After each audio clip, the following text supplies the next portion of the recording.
Did you know that repairing today's modern screens requires over 100 unique tools, compared to just a handful for old CRT TVs? Back in the day, fixing a CRT screen involved just a few basic tools. A typical repair kit included a soldering iron, a couple of screwdrivers, and a multimeter. Mechanics of the screen were simple, allowing technicians to diagnose and fix problems without much fuss.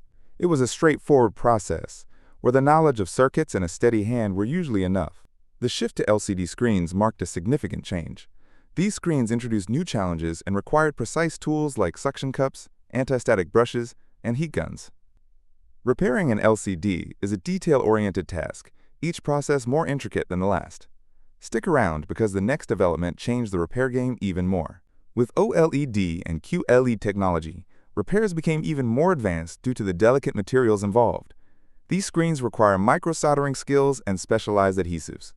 The repair process is both an art and a science, demanding precision and patience. Modern regulatory policies, like right to repair laws, have started to impact how repairs can be done. They encourage manufacturers to provide repair guides and tools, making professional and DIY repairs more transparent and accessible. As screen resolutions increased, so did the complexity of repair. Higher pixel densities mean any misalignment or damage becomes much more critical to fix and diagnose. This puts extra pressure on technicians to meet new standards with each repair.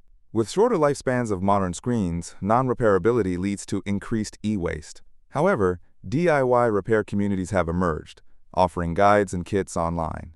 These resources empower users to fix their screens at a fraction of the cost, helping to reduce electronic waste. Modern screen technology is a double-edged sword. While advancing our experiences, it complicates repairs and contributes to e-waste.